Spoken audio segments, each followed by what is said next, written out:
میں وہ شمس کا واقعہ بتا رہا تھا، ہمارا گارڈ، اس کا کہتے ہیں ہمارے گاؤں میں شادی کی، یہ بھی 1 سال بھی نہیں ہوا اس واقعے کو، گاؤں میں شادی کی، بچپن کا دوست تھا تو بیوی کو اس سے پردہ نہیں کرایا کہ میرا تو بچپن کا کیا ہے یہ دوست. اب بیوی خوبصورت تھی، دوست لٹو ہو گیا اس کے اوپر. یہ جو عشق مشق ہے نا، یہ اپنے اختیار میں نہیں ہے، جب ہوتا ہے تو بتا کے نہیں ہوتا، یہ کہ آپ سے پہلے اجازت لے گا کہ یہاں لٹو ہونا مناسب رہے گا، آپ کہیں نہیں یہ میرے دوست کی بیوی ہے، اس کے علاوہ کہیں اور ٹرائی مار. خواہشات کسی لاجک کے تابع نہیں ہوتی. لٹو ہو گیا، اب وہ جب بھی اس سے بات کرے مسکرا کے، اور وہ تو پاگل سے پاگل ہوتا چلا جاتا ہے آدمی. تو پھر نتیجہ کیا نکلا ہے؟ شیطان نے اس کو ورغلانا شروع کر دیا کہ یار کسی طرح اس سے شادی کرو. اب ظاہر ہے پیغام نہیں بھیج سکتے. پھر ہر لڑکی خراب نہیں ہوتی کہ موبائل پہ آپ سے دوستی لگا لے، وہ بہت سی تو لگا لیتی ہیں.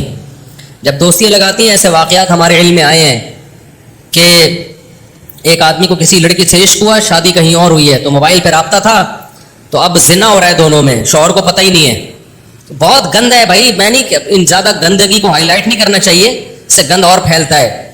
یہ تو ٹاپک چل نکلا تو میں آپ کو بتا رہا ہوں. تو پردے میں عافیت ہے، گوروں کی طرح مت بنو براڈ مائنڈڈ. لبرل لوگوں کا اپنا خاندانی نظام تباہ ہوگا نہیں، ہو چکا ہے.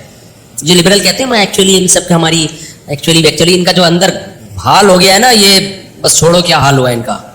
اعتماد نہیں ہے ایک دوسرے پہ، نہ بیوی کو شوہر پہ، نہ شوہر کو بیوی پہ. جو 4 شادیاں کرتا ہے اس کی بیوی کو کم از کم یہ تو پتا ہے نا کہ یہی ہے، اور آج اس کی باری، آج اس کی باری، تو دماغ سکون میں آ جاتا ہے. جو بیوی ایک رکھتا ہے لڑکیوں سے دوستیاں بہت کرتا ہے، اس کی بیوی کو تو کبھی سکون ہی نہیں آتا کہ پتہ نہیں اب کس کے چکر میں پڑا ہوا ہے یہ، پتہ نہیں کس کے چکر میں، وہ تو سکون میں ہی نہیں آتی، کبھی ڈپریشن میں مر جاتی ہے تھوڑے دنوں میں، یا پھر خود بھی حرکتیں شروع کر دے گی. وہ یا تو چائے پی لو یا بیان کر لو، کیا کرو جلدی سے کروں. ٹھنڈی چائے ہے یار، مزہ نہیں آتا جب تک چائے. تو نا چائے ایسی ہونی چاہیے 3 آدمی پھینکو. ایک نے کہا کہ میرے ابا ایسی چائے پیتے ہیں، بالکل چولہے سے گرم گرم چائے کپ میں نکالی اور پی گئے. اس نے کہا بھائی کچھ بھی گرم نہیں ہے، میرے ابا کیا کرتے ہیں، کیتلی سے کپ میں نکالیں گے تو تھوڑی دیر کچھ تو ٹھنڈی ہوگی نا، وہ ڈائریکٹ کیتلی سے منہ لگا کے پیتے ہیں. اب تیسرے کے پاس پھینکنے کے لیے بچا نہیں تھا کچھ. تیسرے نے کہا میرے ابا دودھ پتی پانی پی کے چولہے پہ بیٹھ جاتے ہیں، پکتی ہی ان کے پیٹ میں ہے. یہ جو کہاں رہ گئی چائے تھوڑی سی جو بچی ہے، پی لی. میں تو گرم کروا، چلو اللہ مفخر فرما. اچھا خیر، میں تو سوچ رہا تھا وہ تو گرم کروا لوں میں. اچھا خیر، تو بچپن کا دوست تھا، وہ بات کرتی بھائی بھائی ہیں، باتیں ہوتے ہوتے یہ ہو گیا پاگل، عاشق ہو گیا. اب نہ لڑکی ایسی کہ اس سے لائن مارے گی، اس کو پتا تھا کہ یہ تو اپنے شوہر کو بتا گی کہ مار دیں گے، جان سے بھی مار دیتے ہیں وہاں کو لوگ.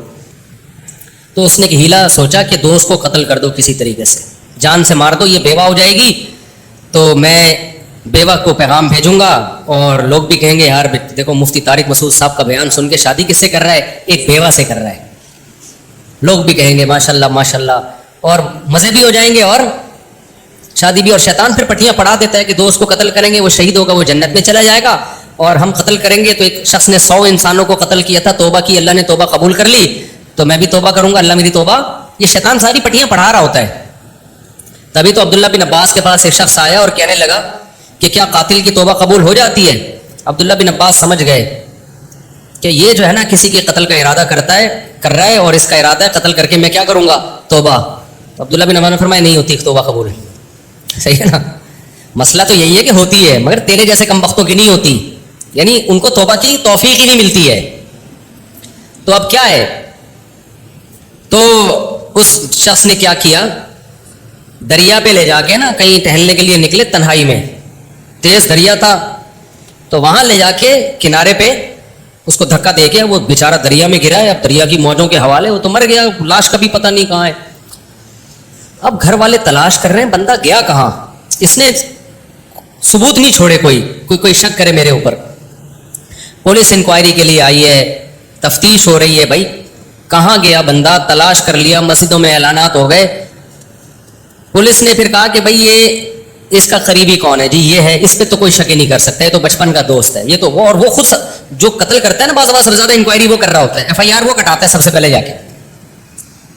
وہ رو بھی جنازے میں سب سے, جنازہ تو نہیں, ابھی تو پتہ ہی نہیں تھا کہ رو بھی سب سے زیادہ رہا میرا بھائی کہاں گیا, ہائے ہائے ہائے ہائے میرا دوست کہاں گیا. آپ کو پتہ ہے پولیس کو آپ جتنا مرضی برا بھلا کہو نا, لیکن جب پولیس تفتیش پہ آتی ہے نا تو اچھے اچھوں کو نکال لیتی ہے. ابھی ہماری سر سید تھانے کی پولیس نے ڈاکوؤں سے مقابلہ کیا ہے, 4-5 ڈاکو پھڑکا دیے. مجھے اتنا اچھا لگا جب میرے پاس ویڈیوز آئی نا, تو ہمارے علاقے کے ایس ایچ او صاحب کو میں نے آڈیو بھیجی, تاج نام ہے ان کا ایس ایچ او صاحب کا. میں نے کہا سر دل خوش ہو گیا, اور ہمارے لیے فخر کی بات ہے کہ ہمارے علاقے کی پولیس نے یہ کام کیا. 3 مقابلے میں اپنے علاقے کی پولیس کے دیکھ چکا ہوں اپنی آنکھوں سے, ایک تو 2 اپنی آنکھوں سے, اور ایک ڈائریکٹ اپنی آنکھوں سے 2 کی ویڈیو دیکھی ہے, اور ایک ہمارے قریبی ریلیٹو نے بھی دیکھا ہوگا. ایک یہاں ڈاکوؤں کا مقابلہ کیا یو پی پہ پھڑکا دیے, اور باقاعدہ دو بدو جنگ ہوئی ہے. ایک تو یہاں میں نے اپنی آنکھوں سے دیکھا, اس کے میں نے ویڈیو بھی بنا کے ڈالی تھی, وہ پکڑے ڈاکو انہوں نے. تیسرا یہ جو ابھی واقعہ ہوا ہے, بڑے بڑے لمبے ترنگے 4-5 ڈاکو تھے, گھر میں گھسے, انکوائری ہوئی, پولیس کا مقابلہ ہوا, الحمدللہ سب کو پھڑکا دیا. تو جہاں پولیس کوئی غلط کام کرے تو اس کی حوصلہ شکنی کرنی چاہیے, وہاں اچھے کام پہ حوصلہ افزائی بھی بنتی ہے کہ نہیں بنتی. اب میں نے کسی کو بتایا ہماری پولیس نے یہ کام کیا, ابے ڈرامہ ہے, ابے تمہارے سوچ ہی کیا ہے. اس قوم کے ساتھ اچھا کرنے سے پہلے 100 دفعہ سوچ لو. یہ اچھے کو بھی اچھا کہنے کے لیے ایگری, اتنی نیگیٹو سوچ. اور پولیس والوں جو رشوت لیتے ہیں, غلط کرتے ہیں, حرام ہے, لیکن ان کی آمدنی دیکھو ذرا جا کے. پٹرول جو بائک کا پٹرول ہے نا, اس کے پیسے گورنمنٹ سے نکلوانے کے لیے پاپڑ بیلنے پڑتے ہیں. تو بہت سسٹم ہمارا بہت گندا ہے. میں پھر بھی یہ نہیں کہہ رہا پولیس کے لیے رشوت لینا حرام ہے, جو حرام ہے وہ حرام ہی ہے, جائز نہیں ہے. کہیں ایسا نہ ہو کہ ہماری تنخواہیں کم ہے تو مفتی صاحب نے کہا ہمارے گزارا اس کے بغیر نہیں, تو حرام حرام ہی رہے گا, تو حلال نہیں ہو جائے گا. اچھا بھائی, تو وہ کیا ہے کہ اس نے دھکا دے کے اس کو دریا میں گرا کے مار دیا. اب مار دیا تو بندہ گیا, اب تلاش ہو رہا ہے, تو پولیس انکوائری کے لیے آئی ہے. پولیس نے پھر نکالا, اس کو پکڑا, اس کے دوست کو, اور جو اس کو ٹارچر کیا یا کسی بھی طریقے سے, پھر اس نے اگلا کہ میں ایسے جا رہا تھا, میں نے ایسے دھکا دیا. پھر پوری انکوائری تو یہ بات سامنے آئی ہے. اب اس کی لاش پتہ نہیں ملی ہے نہیں ملی, کہاں گئی, تو شاید کہیں جا کے مل گئی ہو, اب جنازہ ہو گیا, باہر اللہ اس کی مغفرت کرے. تو یہ ہے بے پردگی کا وبال. جو آپ ٹیلی ویژن پہ دیکھتے ہو نا, لڑکے لڑکیاں بیٹھے, یہ دیکھو ان کو تو کچھ بھی نہیں ہو رہا, یہاں تھوڑی ہوگا کچھ, ان کو یہاں تھوڑی ہوگا.